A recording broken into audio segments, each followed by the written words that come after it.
De la simpleza. Vamos a Lucas capítulo 8, versículo 9, dice: Y sus discípulos le preguntaron diciendo: ¿qué significa esta parábola?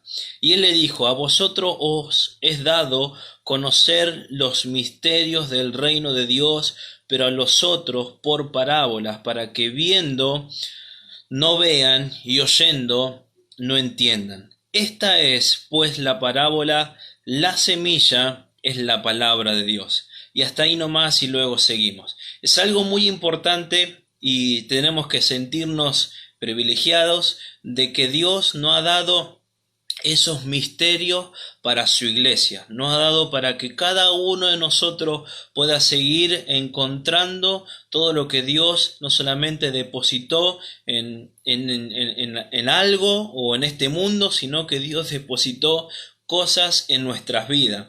Y esto lo vamos a ir descubriendo cada vez que nosotros se nos es ministrado una palabra.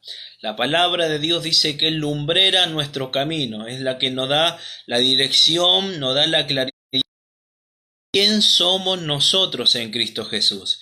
Dice que Jesús le explica esto a los discípulos y como primer punto Jesús le dice: la semilla es la palabra. Él dice de esta manera: la semilla es la palabra.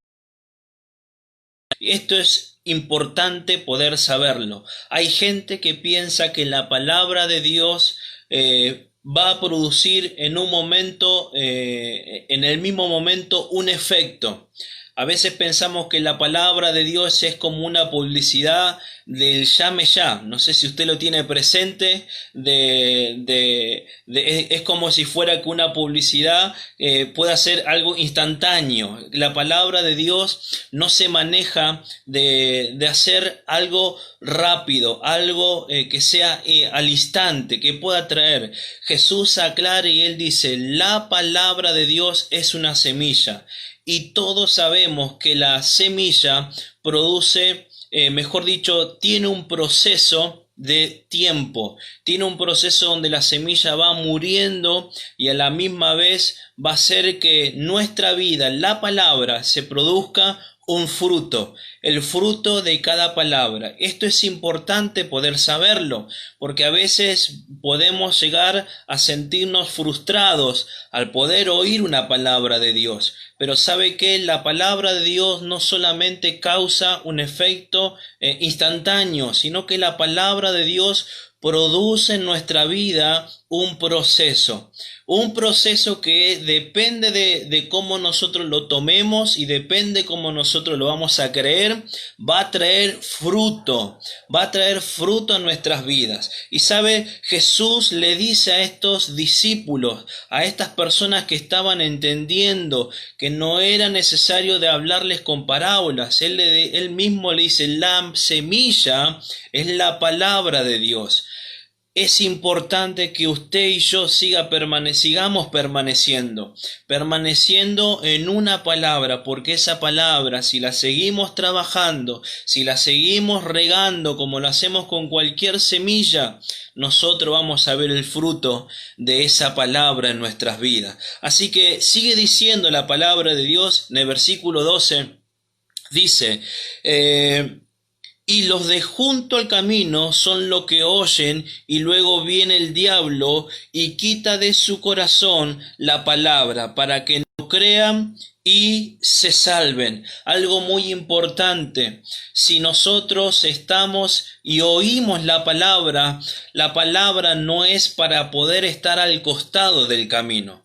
Cuando uno recibe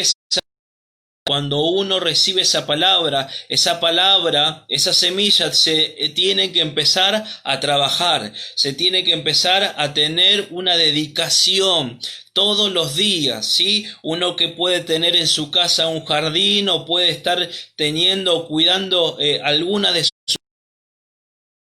una dedicación. A veces hay gente que escuchamos que se va de vacaciones y le recomienda a alguien para que le riegue las plantas.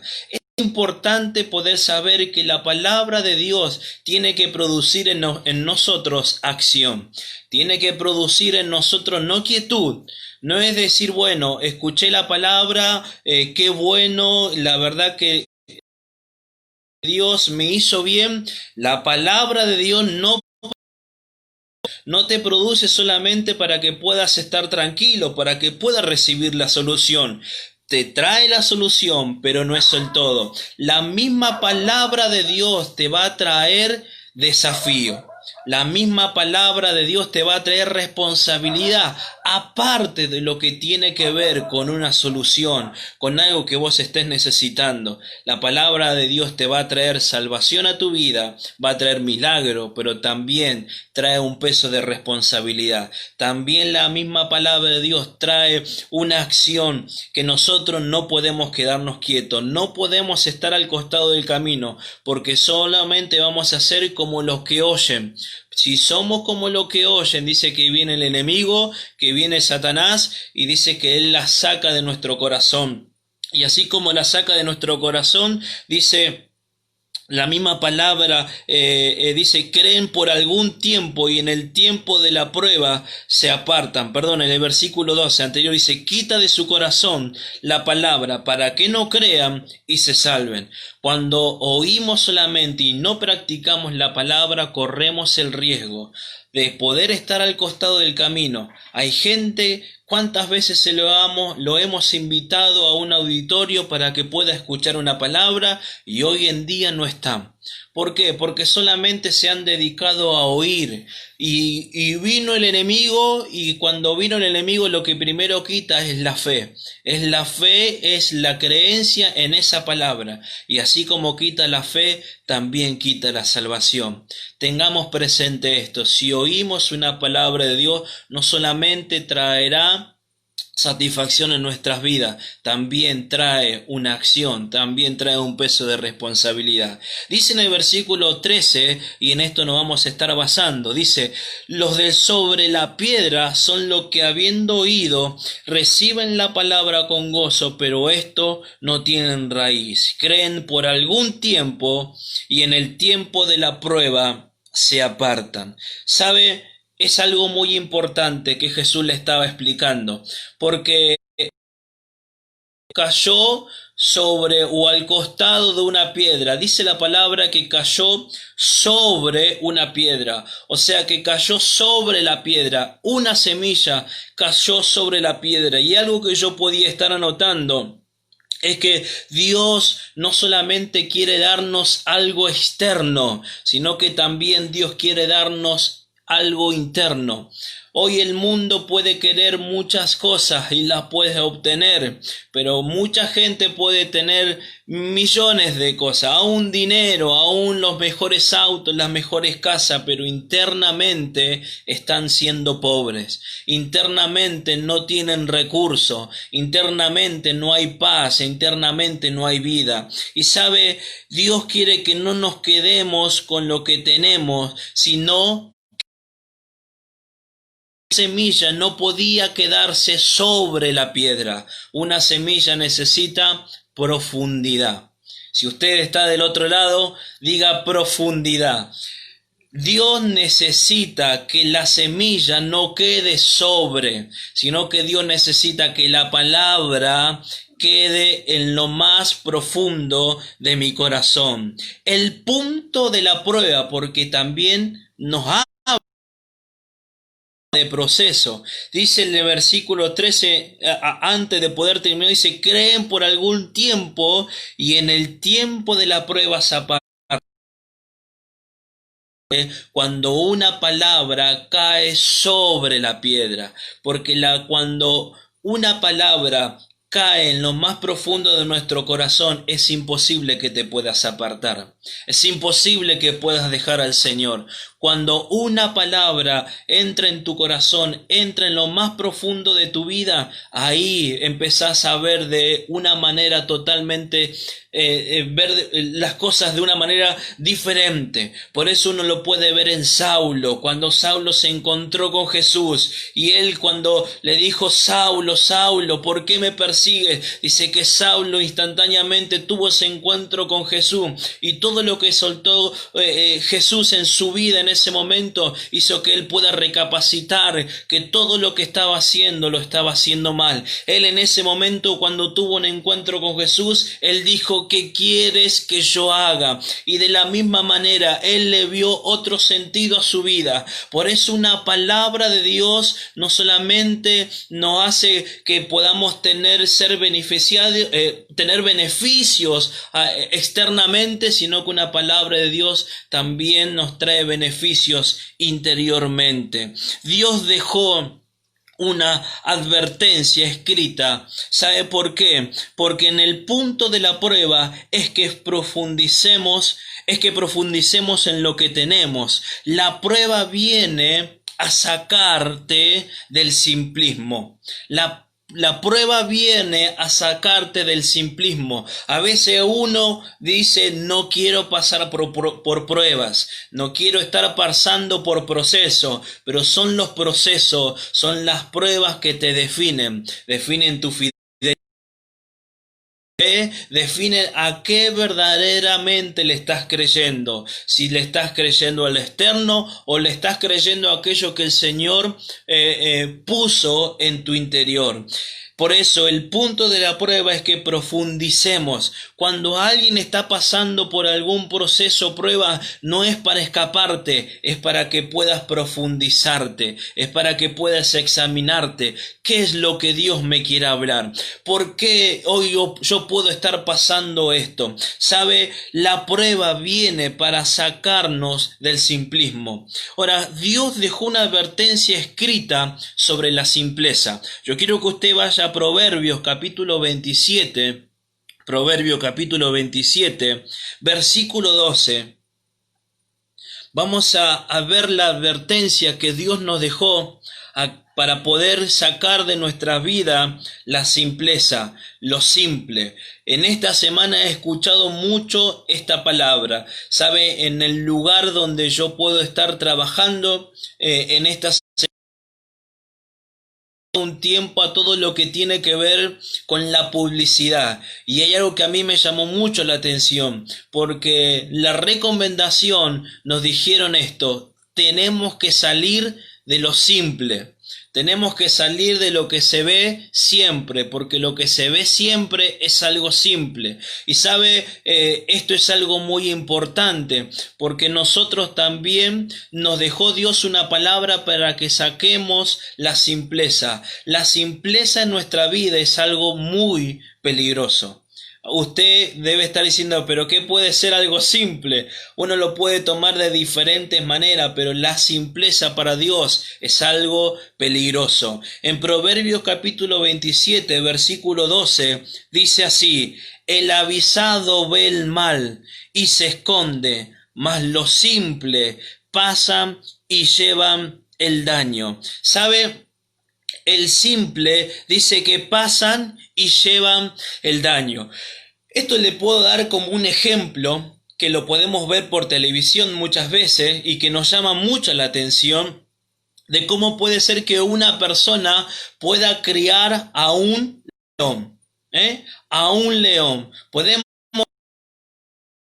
un simple gatito. Es más, uno lo puede ver de esa manera, que es un simple gatito que es cariñoso, que es lindo, y esta persona lo puede traer a su casa, pero no son animales domésticos, porque su propia naturaleza es de comer carne, y toda persona y todo animal que tenga carne, este animal, en el tiempo que vaya creciendo, no se va a convertir en un simple gatito, sino que va a ser un león bastante grande. Y hermanos, a veces el simple piensa que puede tener un gatito en su casa, pero va a llegar un determinado momento que ese gatito va a crecer y no solamente va a ser cariñoso, todo lo contrario, te va a querer devorar.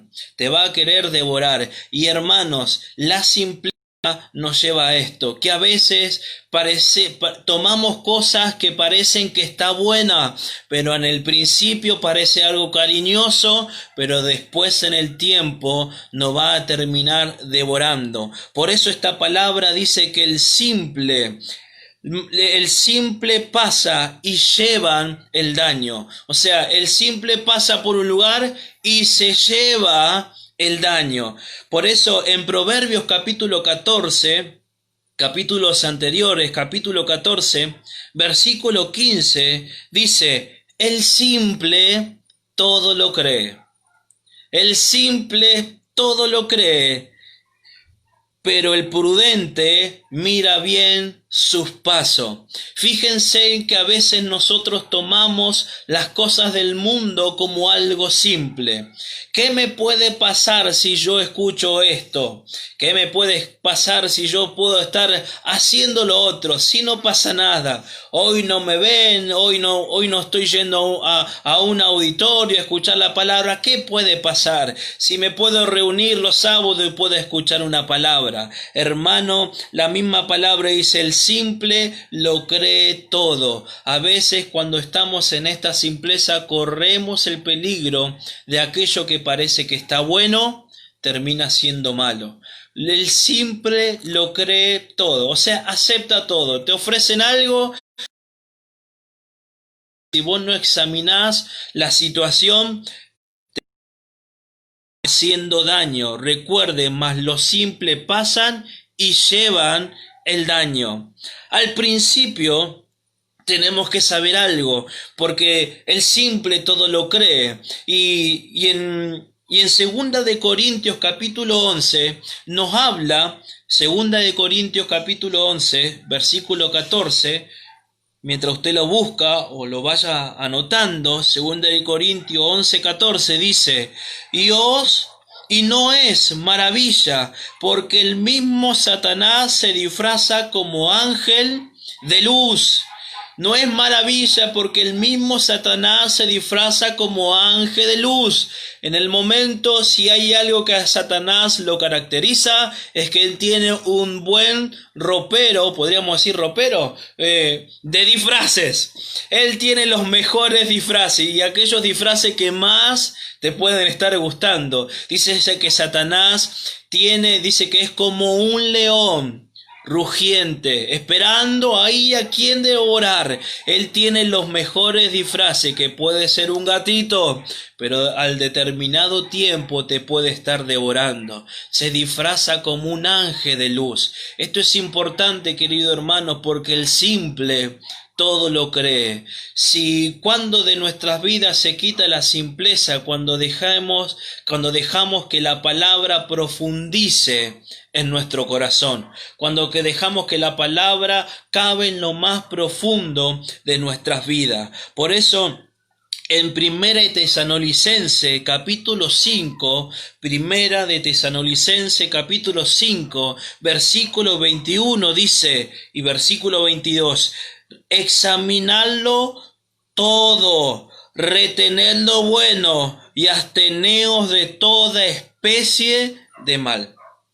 La misma palabra, aquel que deja la simpleza, ahora va a empezar a examinarlo todo.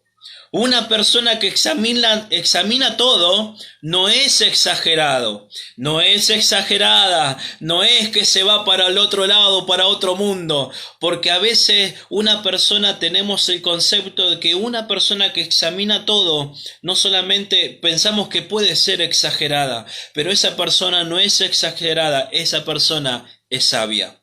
Esa persona es sabia, porque aquel que examina todo, primeramente se mueve teniendo temor a Dios.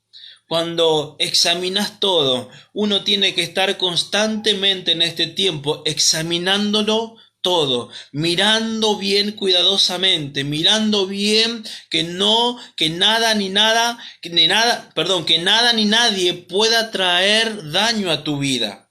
Puede ser un lindo gatito, pero en el día de mañana se puede convertir en un león que te querrá devorar. No seas simple, no lleves el daño a tu casa. No seas simple, no lleves el daño a tu casa. Puede ser que una canción esté linda, ¿qué problema hay? Fíjate que este chico dijo que creía en Dios, pero sus mensajes, sus palabras contradicen todo lo que tiene que ver con su vida. Examinarlo todo.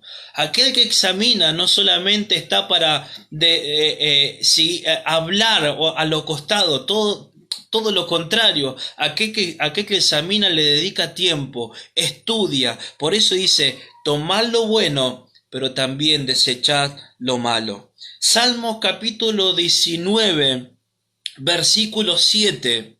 Dice así, Salmo 19, versículo 7. La ley de Jehová es perfecta, que convierte el alma. El testimonio de Jehová es fiel, que hace sabio al sencillo.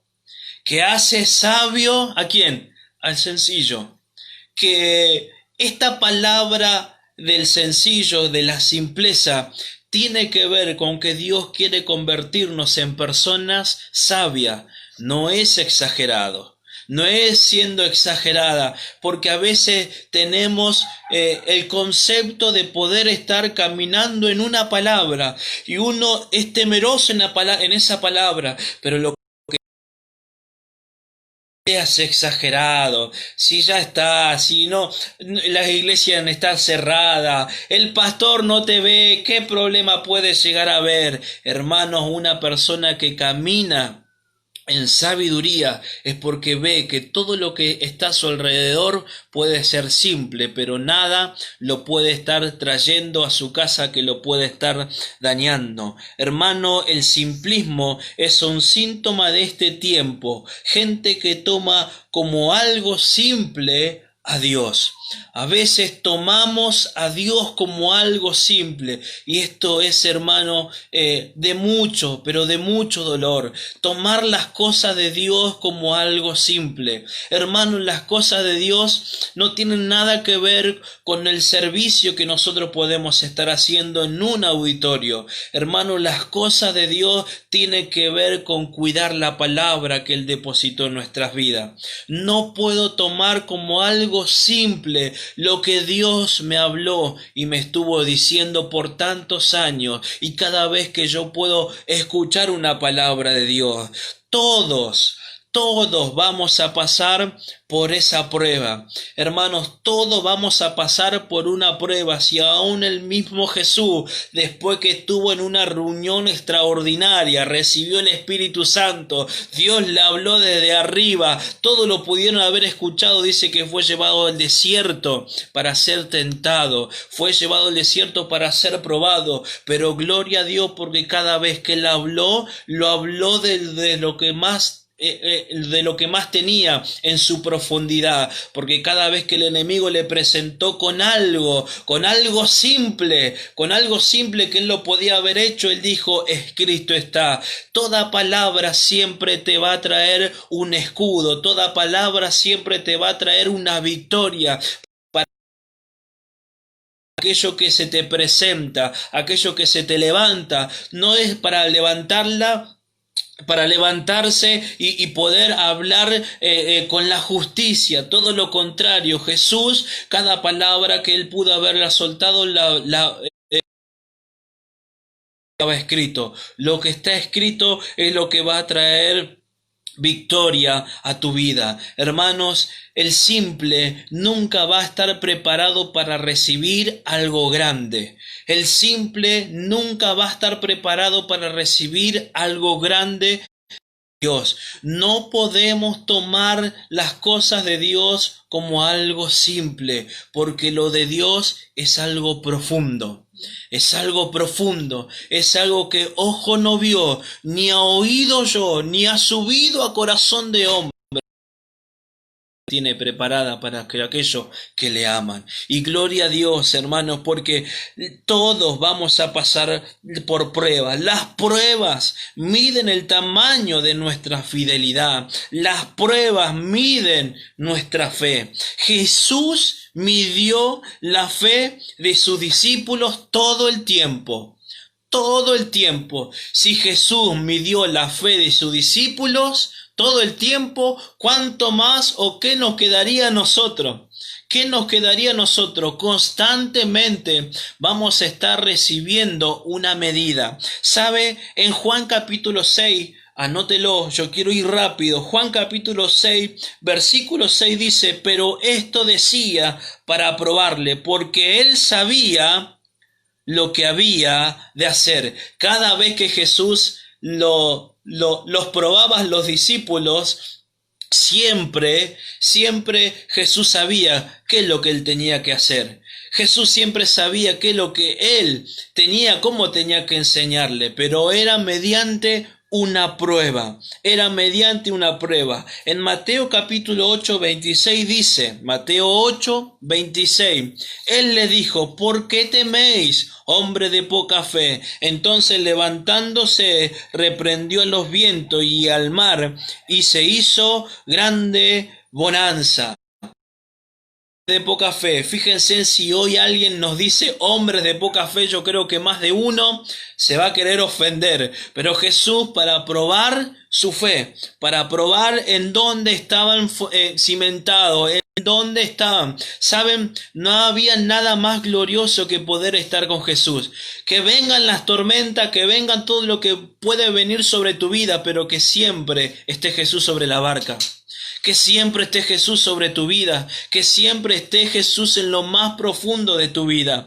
En Mateo capítulo 14, versículo 31, Mateo capítulo 14, versículo 31, anótelo. Al momento Jesús, extendiendo la mano, asió de él y le dijo, hombre de poca fe, ¿por qué dudaste? Hay dos cosas que producen los momentos de prueba y de proceso. Los momentos de prueba y de proceso, lo que Dios siempre va a probar de nuestra vida es en quién creemos y a quién le tememos. Es en qué creemos y a qué le tememos. Nosotros no podemos tener miedo. Nosotros no podemos estar dudando. ¿Sabe? Cuando sentimos que estamos en la prueba, los primeros síntomas que tenemos son el miedo y la duda. Una persona con miedo no disfruta de la vida. Una persona con miedo no puede disfrutar de la vida. El miedo ahoga toda esperanza. El miedo ahoga toda esperanza. Hermanos, hoy nosotros se nos ha sido soltada una semilla. Hoy no estás viendo los resultados, tranquilo.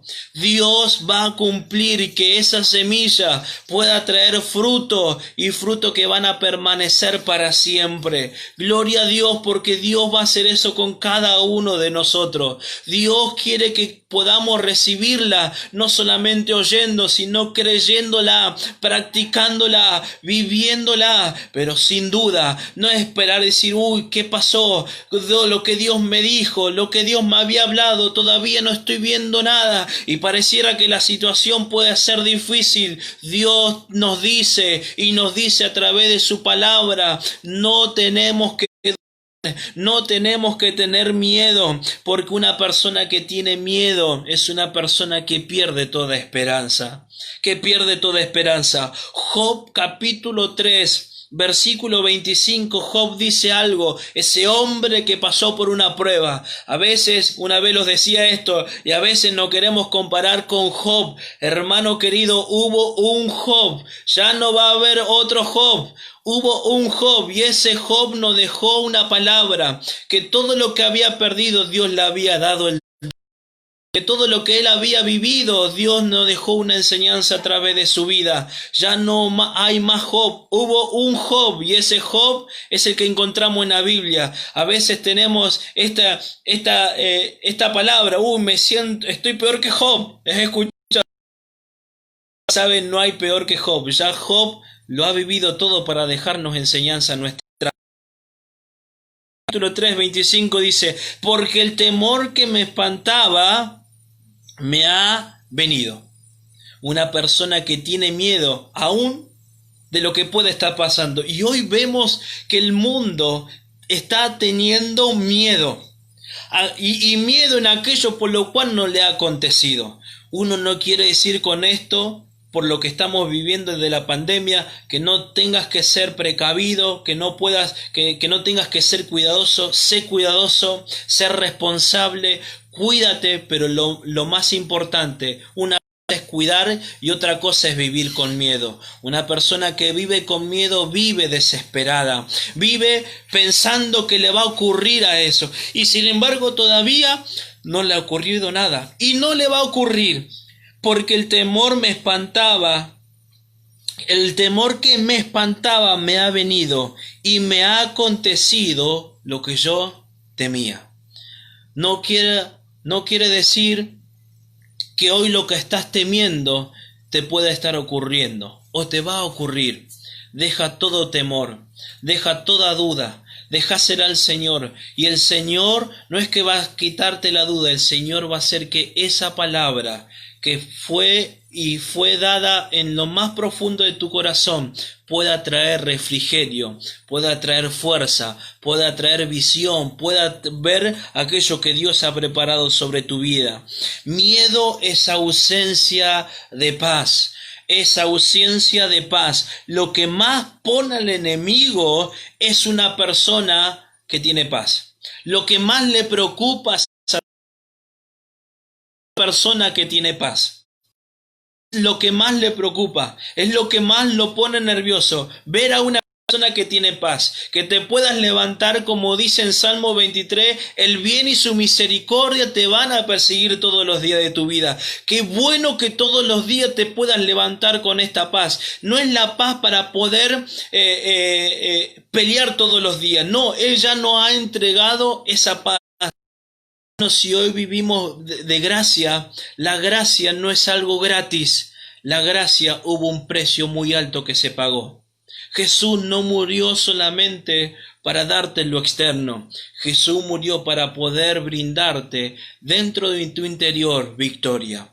Dentro de lo más profundo de tu corazón sanidad. Dentro de lo más profundo de tu vida te dio paz a través de ese precio que Él pagó por vos y por mí. En Juan 3:36 dice, el que cree en el Hijo tiene vida eterna. Recuerda esto, el que cree en el Hijo tiene vida eterna, pero el que rehúsa creer en el Hijo no verá la vida, dice, sino que la ira de Dios está sobre él. Juan 3:36, y me gustaría que usted lo pueda estar buscando. Juan 3:36, el que cree en el Hijo tiene vida eterna. Si usted está del otro lado, repita conmigo, el que tiene al Hijo tiene vida eterna. Si tenemos a Cristo, tenemos vida eterna. No es que nos estamos yendo de esa parábola, porque vamos viendo cómo Dios nos ve a aquellos que son sus hijos. Porque aquellos que son sus hijos pueden tener vida eterna. Y sabe, algo que siempre a mí me llamaba mucho la atención, y cuando yo tuve ese encuentro con el Señor, y fue mi vida de proceso, de crecimiento, de a poco, con la palabra del Señor, pero me acuerdo que en mis comienzos había una adoración que decía, llévame allá, donde sé que habrá paz, donde tengo que callar. Y esa canción parecía, hermano, miren, yo me quería ir al cielo directamente. Yo escuchaba esa adoración y me quería ir al cielo. No quería dejar todo lo que estaba en la tierra y me quería ir al cielo. Y sabe, en ese tiempo, ¿estaba mal o bien? Estaba bien, pero no era el todo. Estaba bien, pero faltaban todavía muchas cosas que todavía no estaba entendiendo. Mi mayor amor con el Señor era irme al cielo con Él. Era irme al cielo con Él. Yo pensaba que tener una vida de eternidad era poder irme al cielo con Él. Y es lo que yo quería. Yo sabía que si me voy al cielo tengo paz. Si me voy al cielo no voy a pasar necesidad. Y hermanos, lo que Jesús hizo en esta tierra es traer el cielo en la tierra. Cuando Jesús vino a este mundo, Él trajo el cielo en la tierra. Ahora lo más maravilloso que usted y yo tenemos a Cristo. Y si tenemos a Cristo, tenemos el cielo en la tierra. Podemos tener una vida de eternidad. ¿Cómo puedo lograr esto?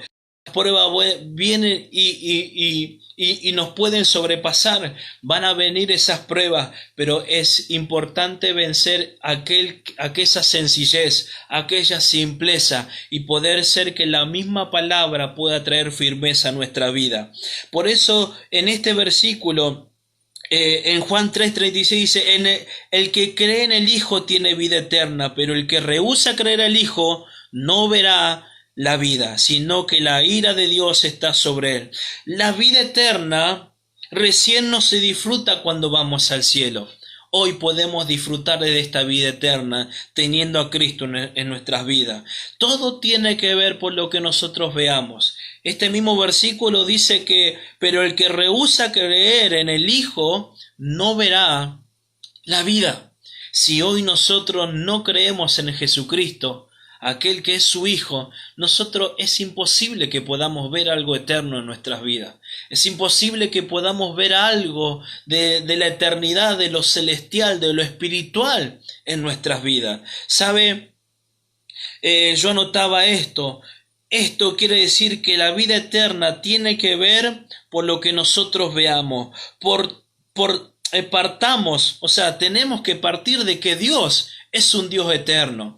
En Salmos capítulo 48, anótelo, versículo 14, dice así, Salmo 48, versículo 14, dice, porque este Dios es Dios nuestro eternamente y para siempre. Él nos guiará aún más allá de la muerte.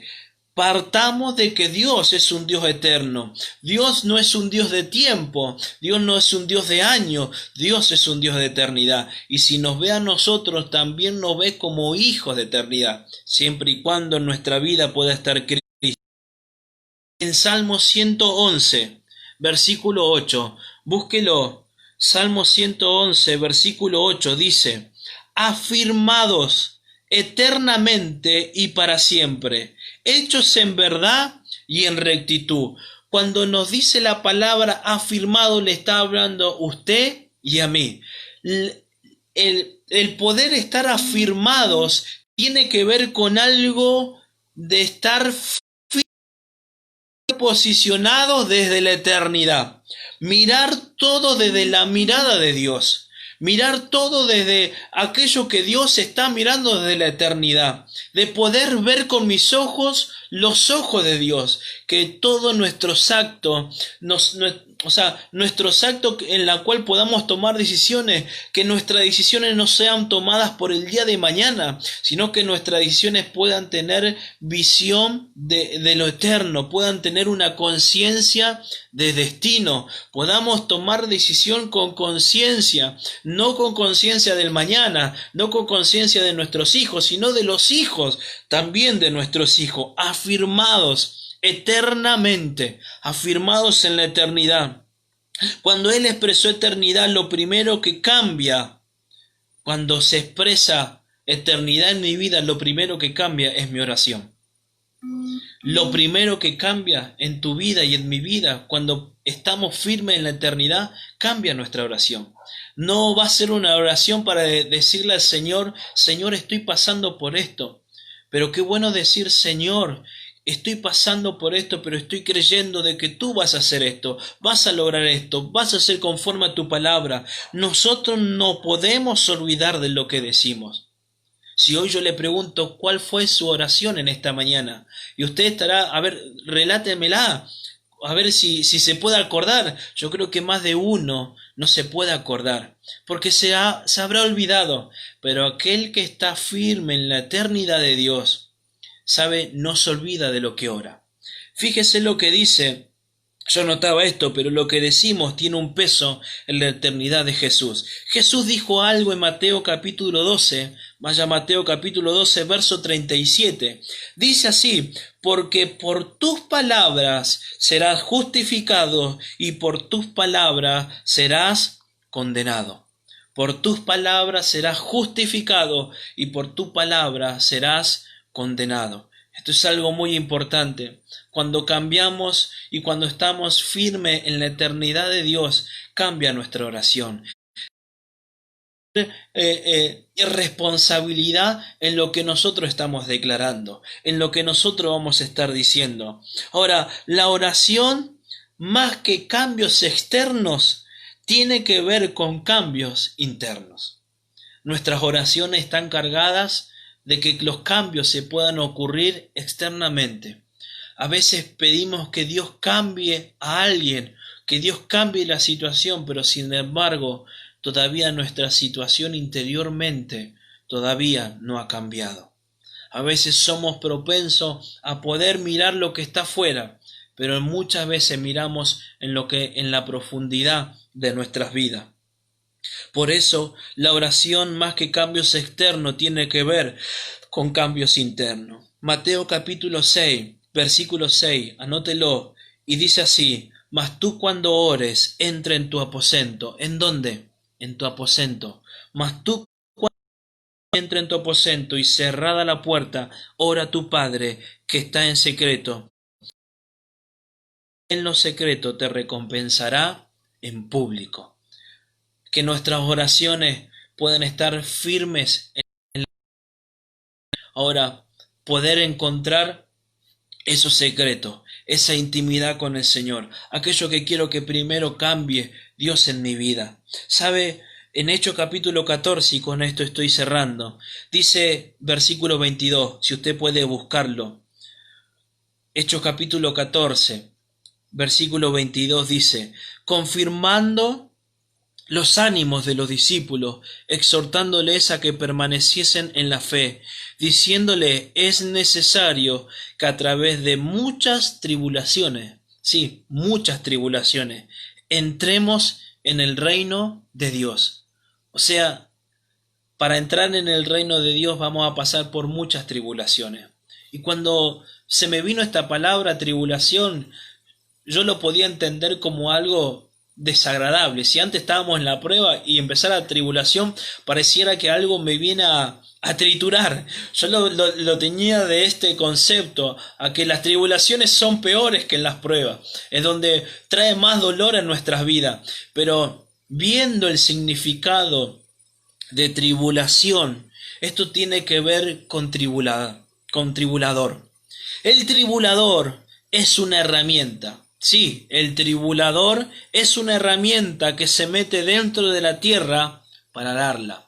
Yo no sé si usted ha visto alguna película o a los campesinos o la gente que vive en el campo. Antes se sembraba, hoy ahí están las cosechadoras que abrían la tierra, pero antes se sembraba con el tribulador. Mejor dicho, antes de sembrar había que preparar la tierra. El tribulador tenía que pasar y tenía que empezar a abrir camino.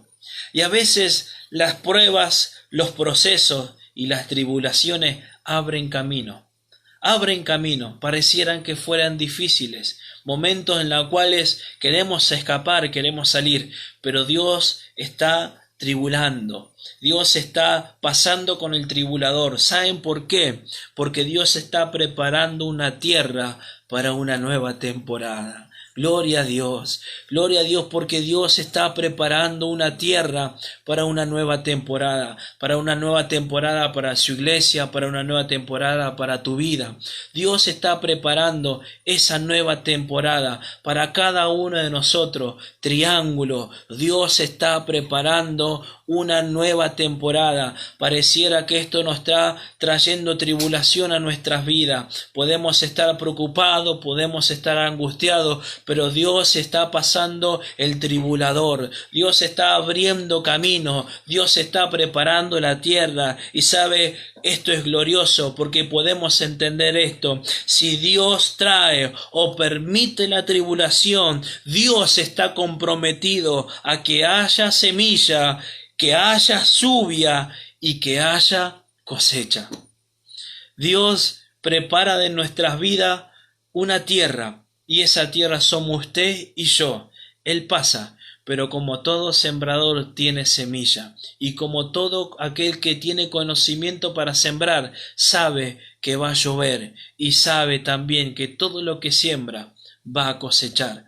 Querida iglesia, prepárese para este tiempo, porque Dios está está atribulando, Dios está abriendo ese camino para que Él pueda sembrar en lo más profundo, no sobre la piedra, no sobre la piedra, no sobre aquello que es externo. Dios está sembrando una palabra en lo más profundo de nuestras vidas. Dios nos hará sacar de ya no vamos a traer y vamos a ser personas que estén examinándolo todo. Te pueden llamar exagerado, pero no eres exagerado. Eres sabia, que sabe qué es lo que va a entrar en tu casa. No es que va a traer a algo que te va a devorar el día de mañana, no, sino que usted mismo va a devorar por medio de su sabiduría el temor, por medio de esa sabiduría el temor hacia Dios. Así que, querida iglesia, esta es la palabra que Dios ha puesto en mi corazón.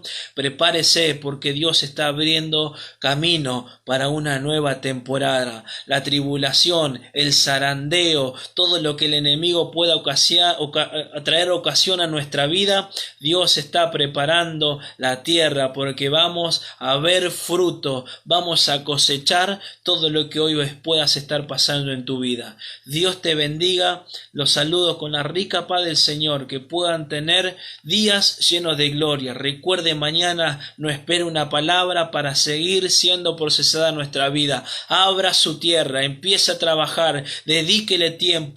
No tome las cosas del Señor como algo simple. Este es un momento preciado. Ese es un momento donde el cielo se abre para que usted pueda recibir una palabra que no solamente pueda cambiar su vida, sino que también una palabra que marque toda la eternidad de sus próximas generaciones. Dios lo bendiga.